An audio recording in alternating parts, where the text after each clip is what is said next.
What's up, everyone? Thank you so much for tuning in to 2 Decades Deep podcast. I'm your host, Taylor Howard, and I'm so glad that you're here. And whether you're tuning in on Apple Podcasts, Spotify, or YouTube, I'm glad that you're finding a platform that works best for you.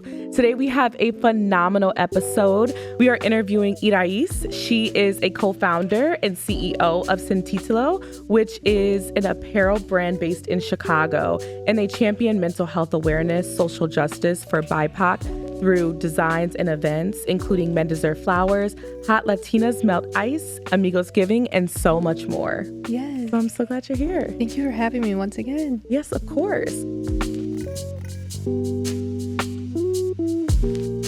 Hey, everyone. This isn't normally how we start a 2 Decades Deep episode, but I did want to pause and acknowledge something that is extremely important. In this episode, we talk about being a first-generation Mexican-American and the reality of advocacy.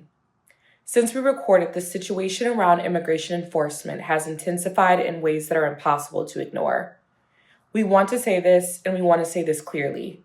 We stand with the Latino communities, immigrant families, and everyone affected by these systems, whether directly or indirectly. ICE, or Immigration and Customs Enforcement, is a federal agency responsible for enforcing immigration laws. And while it has existed for years, its reach and visibility were significantly expanded during the Trump administration, shaping the enforcement climate we're still seeing today. On New Year's Eve, a 43-year-old, Keith Porter Jr., was shot and killed by an off-duty ICE agent. On January 7th, a 37-year-old, Renee Good, was shot and killed during an ICE operation. And then on January 24th, another 37-year-old, Alex Preddy, a nurse, was shot and killed by federal agents amid a protest in an incident caught on video that raised deep questions. And these questions were raised about accountability, use of force, and the human cost of these policies. And that's why these conversations matter. This is bigger than politics. These are real lives, real families, and real fear in our communities. We name this not to sensationalize it, but to honor the truth and to stand in solidarity with those who continue to be impacted. Irais's advocacy is deeply admirable, and we're honored to share her story, not just to inform, but to humanize what so many families are going through right now. Take care, everyone. And I hope you enjoy this episode. So I want to know a little bit more about you, but I want to start off by grounding the conversation. So we're going to be talking a lot about advocacy, and how we say advocacy is speaking up or taking action to support causes or communities that we care about. And so that's going to be the baseline of this conversation. And so just to know a little bit more about you, I'd love to know, how has your background and upbringing shaped the way you show up in today?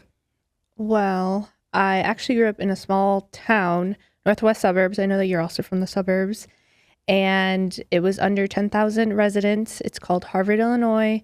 However, my mind, I always dreamed big. So I don't know if it was because I was in a small town that I kind of like wanted to stay away from that. But I was always really into crafts, interests, hobbies as much as I could. So on the weekends, you could find me at the craft stores with my aunt. I actually like had little businesses on the side too. Like I would bake and sell my baked goods. I would be that kid that would sell out of her locker like candy and school supplies. So I was very much interested in just being like a student of the world. I always just reference that saying. I was on the basketball team. I would have loved to have been a part of more sports teams, but just like my parents' like financial situation, I wasn't able to. But I volunteered a lot. I was a part of Big Brothers Big Sisters. I tried to fundraise. I was part of the yearbook, student council, like everything under the sun that I could be a part of. I always just gravitated towards gatherings. So I think that really alludes to who I am as an individual today, and I very much appreciate it. I was also very studious. It was always like A's or nothing, like just growing up in an immigrant household. I noticed that I had so many opportunities, and my mom always made that be known, but in a way to like be a driving force for my resilience, for just wanting to make the most out of every opportunity that I could. So that was also another layer of me. I mentioned that I grew up financially struggling, like in my household, there was just so many examples where I would have hard conversations, especially being the oldest, with foreclosure, like the concept of that. Also the concept of just like when you don't pay your bills, like you don't have hot water. So just in the morning, waking up and just not having some of those things, it was just so prevalent for me to wanting to step out of like a scarcity mindset. So I feel like a lot of my financial storyline started off with obviously like how you see it in your parents, and maybe you lean into that or you lean away from it. So really just try to be an adult at an early age and just having those conversations, but also having fun. So I love that I still leaned into being creative and all of those aspects of just being a kid and like the world is your oyster. But also growing up in a small town, I wasn't exposed to like even like what marketing was, what entrepreneurship is, even though my dad was an entrepreneur. So just a lot of learning as I went, and growing up in an immigrant household, there was just so many great opportunities, but also just a lack of education. I think just like my parents living in a new country, like navigating that world, I had to learn alongside them and just really be a trailblazer in terms of filling out doctor's appointments, forms, and all of those sorts of things. So very appreciative for my upbringing, but I think it has laid the foundation of who I am, which is ultimately unapologetic. Yeah. And speaking of unapologetic, we're going to go into that a little later, because I know that that was a lot of like the gap that you noticed when it comes to advocacy, and that's how you birthed your organization. But before we go there, I do want to go back, because I do think that similar to you, there's experiences that I've had where it has shaped how I show up in these spaces and how I showed up as an adult. And you mentioned the creative side of you. You mentioned doing arts and crafts with your aunt, but then you also talked about how you noticed that there were some struggles that you faced when you were younger. So can you recall like a specific example or a specific memory that really comes to mind that really kind of shaped or fueled your desire to not necessarily have a better life, but you wanted more for your specific life? I would say once I like got into like thinking about like colleges and where I wanted to be, like growing up, one of the major questions that people ask is like, oh, where are you from? And especially living in Chicago, it's like, oh, are you from here? And I'm like, no, but I feel like me putting myself in that position of when I was looking at colleges, I got to pick my path and really just started to become more of an individual outside of just like a family's household. So like for me, that was navigating what college looked like. How was I going to pay for that financially? Because I knew my parents weren't going to be able to support me. And what was I going to study?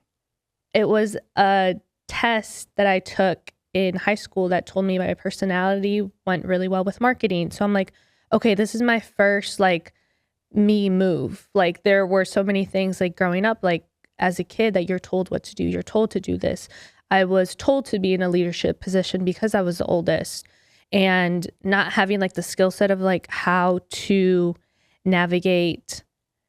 I know it was just like my little sisters, but like how to be a part of a team and how to cultivate. If we don't clean up, then we will have X, Y, and Z consequences. So I think really the college realm was my like stepping stone into how I wanted my world to look.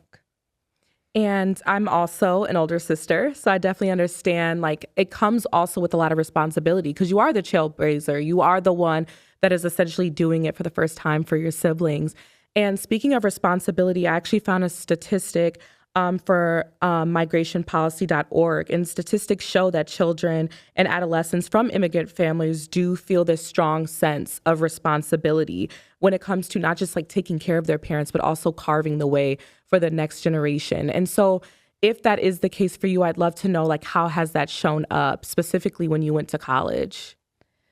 When I went to college, I feel like it was a responsibility for me to be a better human being. I think going back to my childhood, I very much grew up in like a two demographic realm, when it was people that looked like me, so Mexicans, and then it was white people. Like those were my only two realities at the time.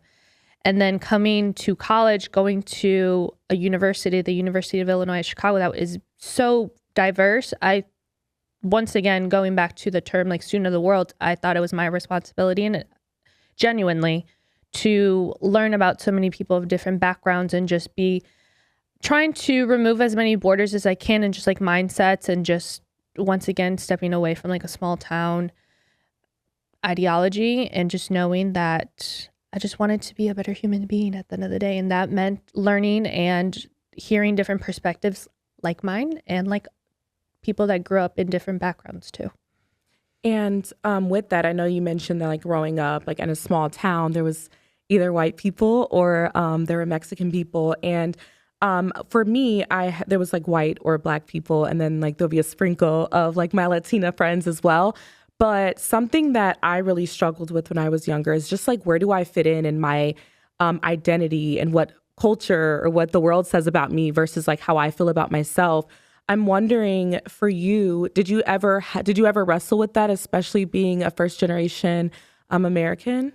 Yes, a lot. But not, I guess ultimately there was this period of time where I was super like Americana. You could catch me with an American, a water bottle, an American shirt. And I think once again, being in that small town, it was a lot of like farmers. There was like just a lot of this like pro patriot mindset. But for me, that just meant being proud of having opportunity. And I know I mentioned that before because my mom always reminded me, just growing up is like, we really have to like optimize on this because so many people have struggled before to get to where I'm at. So I was always just I don't know if it was just like drinking the Kool-Aid of the textbooks, like just this we are the greatest country in the world. And so at one point I was just proud to be an American. But for me, that meant like proud of like the opportunities, proud of also just being Mexican too. It was so interesting because like the white people, at least from my perspective, wanted to be Mexican because they like loved our culture. They loved our candy. And my classmates that I grew up with, I felt like really did love and appreciated like my Mexican culture and my classmates too. So I didn't see it as like, oh, it's like you against me. It was like, okay, like you guys can appreciate my culture. And then later on, I realized like there is a lot of what we see now with this administration, just a lot of that was actually, there was multiple layers to this, like being so pro-American that I later got to see with just like this new era of what does being a proud American look like. Absolutely. And I think this is a really natural segue until what is currently going on. And then we are going to talk about your business as well. But I do want to acknowledge what is currently happening in the country. And in particular, in Chicago, there have been increased immigration enforcement and activities which are causing a lot of communities to feel unsafe and uncertain about what's going on. And so I just want to name that and also ask you and you could share whatever you're comfortable with and whatever your boundaries are, but how are you feeling with the current climate? And can you speak to that a little bit more? Yeah, absolutely. I feel like my voice has to be like twice as loud for the people that don't feel safe to speak up, that feel unheard. And that is very empowering, but then it's also extremely exhausting. And that is essentially what rooted my why in starting up my business, Sin Título, but also wanting to know, especially this time around, I feel like I switched one emotion for another. I really felt like my business really was a part of a solution into trying to fuel our neighbors to feel a little bit more safe.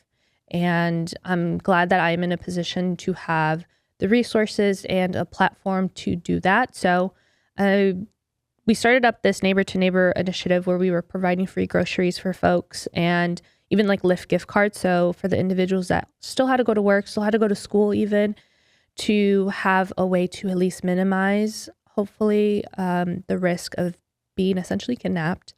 And I feel empowered. It was very stressful too because it was very grassrooted. And I didn't have this on my 2025 bingo card to start up this whole philanthropy program that ended up feeding and helping out over 300 families. I'm like, okay, like I really have to navigate all of this. So really just knowing that I have a voice and I have the resources to build something versus before. I feel like if you would have asked me this like 5 years ago, I would have been like, I feel so helpless. I feel so not powerful. So still stressed in both scenarios, but at least I'm helping individuals. Yeah, I think the work that you're doing and other organizations such as Erie House, just to name another organization, what you all are doing is very substantial, and it's really inspiring to see all that you're doing for your community. And I'm wishing nothing but the best. And it is so scary because, and we're going to go back to 2020 when the birthing of your company started. But when you feel helpless and you feel like you don't really have the space to help, and the fact that you're able to do that in such an impactful way is huge. So I just wanted to acknowledge that. Thank you. And just so to check much. in to see how you're feeling. Yeah, no, always stressed, but now I just feel like I'm actually doing something and just filling in the gaps where we feel like our government should really be stepping in. They're just not. So I'm just glad that I'm also having like the support. So never doing it alone. And I'm so glad that so many people have raised their hands. We had over like 1,000 people volunteer, or at least apply to volunteer to want to help me out. So I'm glad that I had the extra hands and the extra heart and souls to really fuel this initiative. And speaking of community, because we know that we can't do anything without community, can you think of a time recently where your community really came through or really stepped up in a time of need? I know you just mentioned an example, but can you think of something specific? Yeah, so with going back to still along the lines of like this neighbor to neighbor initiative, we thankfully had a lot of money, and I just wanted to get that funding out to the folks that needed it. And then we stepped into this period where we ran out of that money. And I'm like, you know what? That's great. But then also we still have a lot of folks that need help. So recently we did this art gala where we had artists, creatives donate pieces of art, home decor pieces, whatever it was. And then we had just like this really nice, like elevated experience for folks to raffle to win some of the prizes that folks were able to donate. So we were able to raise some more money and just have an evening of togetherness and really have people come together. But that was something, once again, like last minute. We got a space that was donated with a really great partnership, My Modern Oasis, and really, once again, just made it happen. And like, what was your biggest takeaway from like that experience that you had? My biggest takeaway from that experience is my brand is so problem solving.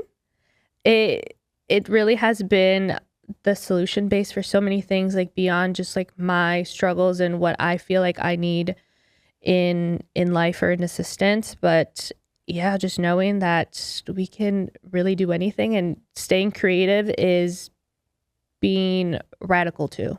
Mm-hmm. And I mean, it's no secret that sometimes what is birthed comes out of a gap, and also feeling the need to like fill a void. And I think it's something that's really awesome, which we're going to shift gears and talk about your company that you and your sister started that really is rooted in care and culture. Can you talk about what was your reasoning to start Sin Título, and can you talk about what the mission that it serves? Yeah, absolutely. So Sin Título translates to without a title. And honestly, that was just it wasn't meant to be called Sin Título. Like, it was a group chat name, like on iMessage, like I said, like, name your group. And we're like, crap, we don't have one. So literally just put Sin Título as a placeholder, and it ended up just sticking. And it kind of alludes to like what we do today, which is a little bit of everything. And like, we have no borders when it comes to community efforts. And so started up with my two sisters, and also a cousin helped us in assisting the curation of this, and really just started off as an apparel line during the pandemic. Like, there wasn't even the concept of bringing folks together. So that was already not even one of our layered pillars, and just wanting our voices to feel elevated without us physically having to speak, especially with social interaction. Like, it was the grocery store and home. So wanting to go to a grocery store and the pandemic really created a magnified look into all of our cracks in society. And I just wanted to see more social justice, more Black and brown unity, really being proud of my culture, and ultimately, once again, using the word, being so unapologetically myself. Yeah. And something that really stood out to me that I read about you is you wanted to find like unapologetic designs with your apparel. And you found that you were getting exhausted for always constantly speaking up. And so you wanted to find a new way for advocacy. Can you speak to that a little bit? Yeah, I think once again, being the oldest, and having a mom, an immigrant mom that is really shy in using her voice, I feel like I had to be extra loud for the folks that didn't feel like they were able to speak. So really just a lot of my whys have been rooted in what I've been wanting to see, but also the people that don't feel like they're seen in society or respected, and how can I like assist. I don't know if that's also just being the oldest and I just really want to like help people in that aspect, but that was our why. Yeah. And when did you realize that, wait, this can actually extend beyond just a passion, but this is more of a business? Like, were you working before you decided to be a full-blown entrepreneur? Like, can you speak to that a little bit? Yeah, so when I started up Sin Título, I was, I think, a little 2 years shy from being at my corporate job. I was in marketing. I was making other people, corporations, money based off of my work. And it was the pandemic that really made me be like, wow, I'm really dedicating my 9 to 5 to what? To consumerism, because my client was Best Buy at the time, and it was advertising. So it was navigating that. I once again wanted to alleviate some of the stress and of having all these thoughts and just wanting to do something more than what some other folks were doing, which was like a black square on their Instagram. And that wasn't impactful, and I knew it wasn't. So I was like, I actually want to do something of depth. So that, with my sisters, and really wanting to use or to start building up a platform that we haven't seen and is really a problem to, or is a solution to a problem that we're having as individuals. And we've seen, since you all have started in August of 2020, how there's been like a lot of extensions to it. So start off as just apparel, but now there's a mental health component. There's a social justice component. When did those extra parts, when were they added onto it? One was obviously the pandemic and just like social restrictions were being lifted, and going back to just always gravitating towards gatherings, towards being like so extracurricularly focused, if that's even a word. I love to bring people together. I wanted to have a conversation with our consumers beyond just handing them a bag with a shirt inside. So we started doing community events, and I used that as opportunity to have it be marketing, or not marketing, more data focused. So we had different shirts with different price points. We had like champion shirts. We had like a lower end shirt and then something in the middle. So what did people value when it came to like buying a shirt, and a shirt with a brand that you do not know? So fun fact, our first few drops never had like Sin Título on it, because I was like, there is no brand recognition. So I just learned to first lean in on the purpose, and that purpose also came with being so consumer focused. So also it was a lot of DIY, with having folks decide where they wanted designs on their shirts, what color combinations did they like, placements, sayings, designs, whatever it was. So it was a lot of like in front of our courtyard of our apartment, mine and my sister at the time. We had an apartment and we used our front yard as our venue. So very, very scrappy, very much just trying to like know, what did y'all want from us? Because if I just do everything that I want, like it's only going to get so many people. So use that. And then I was asked to be in a mental health discussion, and that was what kind of made it a little bit more full circle, is that I realized that Sin Título was very much rooted in being something of a healing outlet. So I was like, wait, why don't we have mental health discussions? Because literally that is our why of like having these conversations, more of conversations we didn't have growing up. So once that was layered in, I partnered up with a therapist. His name is Fabrice, and we still work with him today. He's a part of, or he actually is the founder of For Real Therapy, and he really helped, like very much handheld me in curating these mental health discussions, because I don't have a mental health background, but I know I want to have these conversations. So can you help me, please? And so thankfully, once again, never doing things alone, mental health was layered in. We have a travel blog. I love being a student of the world, as I feel like I love that I mention these phrases or these sayings often, because it truly is just so layered into my personal life, and then it's layered into the branding. But being a student of the world through travel, and once again, knowing, coming from an immigrant household with just loved ones in mixed documented statuses, and just knowing how much of a great privilege it is to travel, wanting to create blogs on that. And then thankfully, like next year in March, we're going to have a wellness retreat. So layering mental health, what we're doing here with our events, and doing also events in other cities, like it's just been growing and growing. I could never have imagined this, and to now have this be my full dedication. There's so many reasons just to be so thankful and so blessed to see where it has flourished and where it continues to flourish. But yeah, it's been quite the journey. It's been quite the journey. And there's so much that you said, but I want to start here. I love the story about how you and your sister, like the first event or the first works that you all were doing literally happened in your apartment. And I think a lot of people speak about the success and when they're up, but then you talked about like, no, this is where we started. And when you all were doing that work, I know I also started a business, and I'm in the trenches. Like, it's hard, but what kept you going, or what kept you and your sisters going when things were a little tough, or when you were, like you said that at the time, you all didn't even put the name of the business on there because you all were still figuring out what that looks like and getting more brand recognition. Yeah, I think thankfully it was a lot of support from people that knew us, and then like maybe like one circle removed. So thankfully it was like getting that support initially, because if we would have gotten zero sales, like our first drop, which by the way, we didn't even have a website. It was like DM to purchase. Once again, very much low standards, low DIY, or a lot of DIY actually. But it was one, I think also just knowing that it was a passion first versus a business, extra fueled, because there's going to be long hours. I still had a 9 to 5, so it's not like I had all the time in the world. So just knowing that it was more, we started off more with our purpose and not with finance being our driver.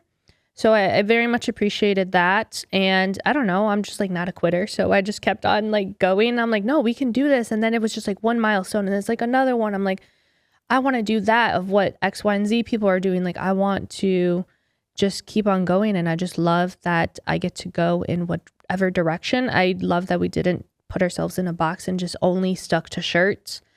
So just kept on learning, kept on pushing, and always kept an open communication with not only like my sisters at the time. I'm only doing this on my own now, but I still check in with them, and they help me like with ideas and whatnot. But also remembering that we're very much like consumer based too when it comes to those conversations. And when you were talking about your friend who is a therapist, I love this concept of networking across. I think a lot of people have this perception that you have to find like someone who's super successful, or someone who is like famous or has like a lot of money, but it's like, no, I can reach out to the person to the right or the left of me and make a lot of substantial impact in that way. And I also find how healing it is for you to say that, yeah, maybe mental health wasn't something that I had as an expertise, but it's something that we are partnering with now, or moving forward, because there is a stigma in Black and Brown communities around mental health, unfortunately, still to this day. And so the fact that you're even highlighting that within your business, I think is huge. Thank you. Yes. The trying to break barriers, and once again, like having those conversations that are not spoken about in our households was once again, like me going away from what I am told to do, I was just always that, even as a little kid, like I just wouldn't do what I was told. So really just trying to break those cultural norms and like generational trauma and just like being more proactive. Mhm. And I mean, we've talked about advocacy a lot, and we've talked about the why behind your brand. But can you talk about how have you been able to stay true to that foundation of trying to help people, trying to bring awareness, the social justice aspect? Because it can be hard as you evolve. Yeah, it's really hard, especially because this is like my safety net, or not even my safety net. This is like my dedication now. This is my career, and like really checking in with myself. And I feel at times individuals forget that potentially. I don't want to say like I constantly get that directly, but folks are like, oh, how is this helping X, Y, and Z? And I'm like, well, we do X, Y, and Z too, but they expect us to do A through Z sometimes. And I'm like, this is also a business. Like it's a balancing act of like wanting to, especially with like this neighbor to neighbor initiative too. I just found myself like I was neglecting the business aspect of it, and I was still helping folks, yes, but I also have a responsibility to make sure that our customers are getting the products that they need at a reasonable time, that I'm responding to emails and all this stuff. So it's a lot to navigate of wanting to be philanthropy driven and also have a business where I don't have a 9 to 5. So I don't know. It's been a lot. I think people thankfully have given me a lot of grace. I think sometimes I feel like sometimes they give me too much grace, but which is amazing that everyone's just so understanding that I am like a human being behind this and I'm not like a corporation. And I think we're just so used to like this fast pace, like 2-day shipping, everything being at a certain price point and all this stuff. So I am glad that people appreciate my transparency in that, but it has been a challenge just like with everything else. Yeah. And also being a woman of color, being someone who is starting a business for the first time, can you talk a little bit about the challenges that you face, but also the celebrations and the good moments as well? Yeah. For one, having an immigrant dad, he was like, what are you doing? He's also one to just be like, once again, like to no fault, he's always just like, at one point he's like, why don't you just not go to college and why don't you just start working? He's like, well, you wouldn't make money and then you're wasting money going to college. I'm like, Father, we have to step away from this mindset of just like so short term. But then once I got when I had to go file for my taxes for the first time and he saw how much money I made at my corporate job, he's like, this is how much you make? And I was like, and the accountant was like, yes, this is what going to school looks like and hard work. So it's just so interesting. Like I've had examples of just like that mindset of just like head down, work hard, but not like look up, like look at the long term. But I'm trying to remember what your question was, but that was a navigation of wanting to step away from my parents' generation and just that mindset and celebrating the successes. I feel like on the contrary, my mom is so like celebrating the wins, she's helped so much with a lot of aspects of the business. She actually does a lot of our products handmade. She makes this really unique Mexican American flag that takes like an indigenous blanket and then combines it with the US stars, and it actually ended up being on Netflix. And so she's been along the journey a lot. And I think she really reminds me of the successes. My sister also does. She's like, you're almost at like 15K. And I'm like, really? I'm so heads down. Like, I don't know. Like, I just didn't realize this. So it's a lot of people around me that have reminded me, like tap my shoulder. I'm like, oh yeah, like remember this is a big deal. So for me, it's like taking 2 seconds to like really breathe in and out and like be like, wow, like I feel happy and this was a great event. This was a great drop. This was a really nice compliment. I started screenshotting when people like compliment the business or something of maybe for me personally, like a personal milestone. And I've just learned to stop being so fast paced, kind of like how my dad is, and started just being a little bit more appreciative of the struggles and the successes as well.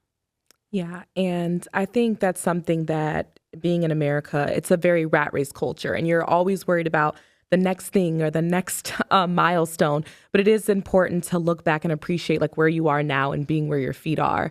And I think that's such a great component that your mom is a part of the brand. And it's so funny how your dad was like, oh, wait a second, you know what you're doing. You know what you're doing. Right. And I would love to know, though, I mean, we talked a little bit earlier how you were very patriotic and you had the red, white, and blue, and me too, girl. Like on 4th of July, I had, look at me now. I'm wearing red, white, and Just blue. the color combo. No, literally. This was just a coincidence. But I do think that as we've gotten older, we're realizing exactly how people view us or what's going on in this society and how we are supposed to show up in these spaces unapologetically. For me, I feel like my avenue was journalism, and it was sharing those stories, and it was speaking for the voiceless. But for you, we've talked about your business, but I also think just the way you carry yourself, you are so yourself. And I just love that about you. And where did that come from? Because that's not easy to show up in spaces authentic. That's true. I feel like I don't know. I think one, it's my personality. Like my mom said, like I was crazy growing up. Like I was a brat.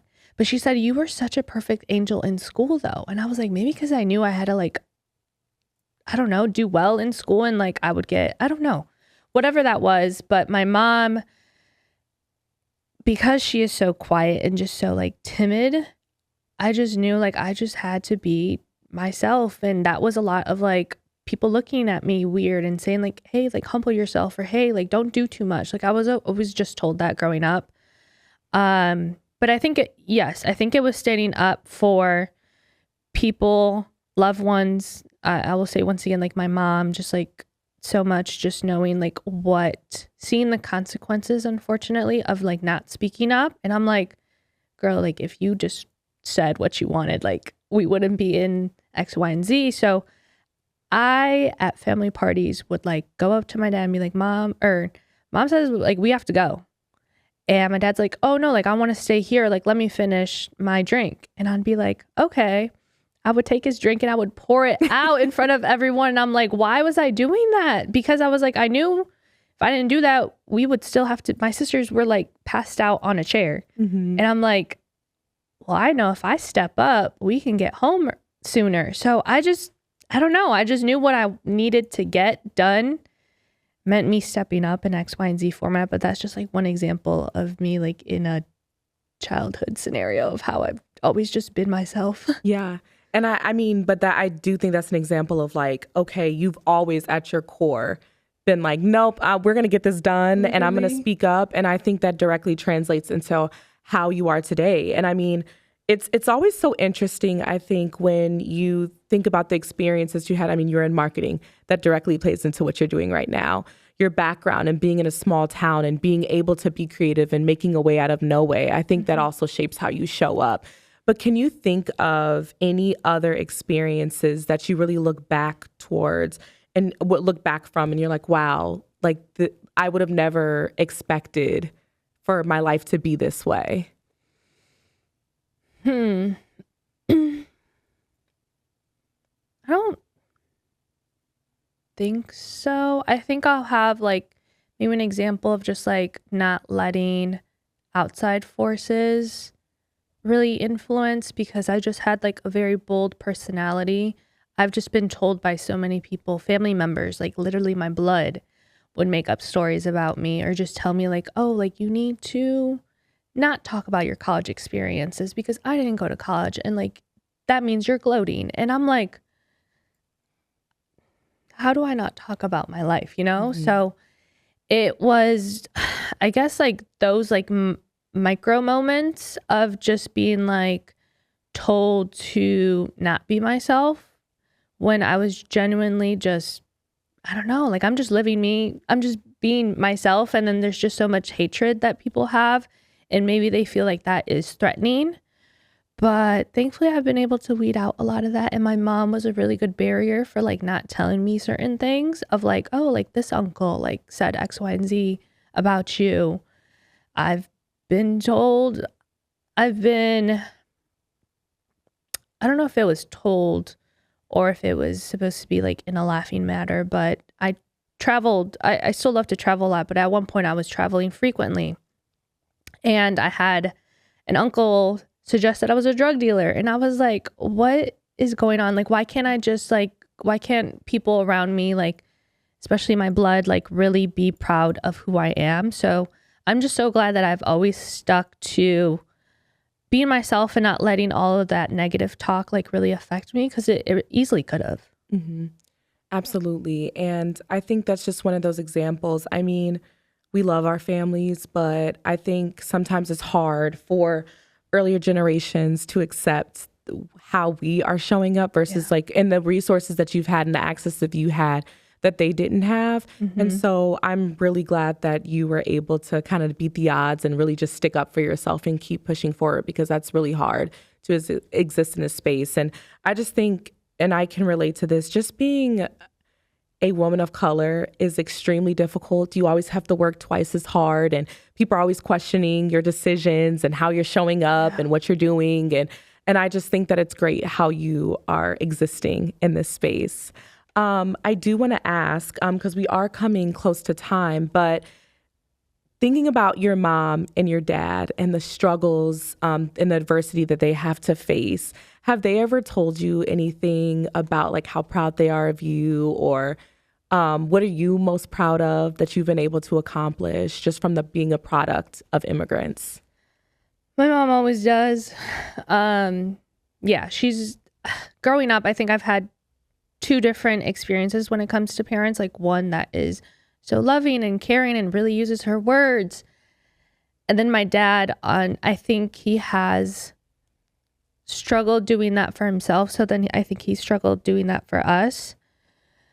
But at times, I think in small ways, my dad has. And I think deep down, I know he does. But with my mom, I hear it like every day. So that's good. For myself, I think once again, having a really good village around me that like reminds me, like I had an event on Friday for a launch party and my friends brought me flowers. Like that really meant a lot. But then also I had those friends along with other friends stay and like help me pack.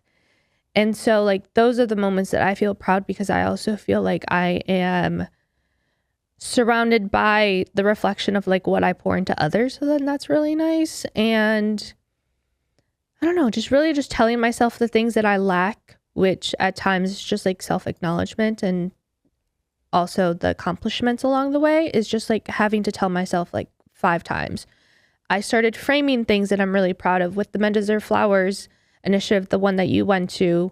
Earlier this year, we had one with the Chicago Bulls, and having that, and I framed it. I'm like, wow, like this is a great accomplishment. So it was just like reminding myself mentally by reminding myself multiple times. And then also if I have to do that through actions, like I think I have to be so proactive in doing that, because I've been told so many times, like, don't do that. Mm-hmm. Yeah. And I think what you're accomplishing is absolutely phenomenal. I think that I would be remiss to not acknowledge that this world is just so harsh to us. And the fact that you're able to kind of stand the rain and still show up regardless of what people are thinking about you is huge. And I just want to affirm you to keep going. And I will support you as you navigate through it. We are going to do this segment to end. It's called Keep, Unlearn, and then Carry Forward. So the first question is, what is something that you're keeping from your past and how you were raised? One thing that I'm keeping from my past, I would say, is to always be culturally rooted. I grew up in a household that spoke Spanish, so like really just trying to stay close to my roots and making sure like the next generation can also be unapologetically themselves, and that comes with being Mexican American. What is something that you had to unlearn? Something that I had to unlearn. Oh, this is a good one. That it's you or me. Like, especially being in minority communities and women, like it's always just like, oh, there can only be one of us. So I would definitely say like being more collaborative versus competitive. That's a really good one. I can go on and on about that. Right. We'll talk after. And then what is something that you are going to carry forward into your becoming?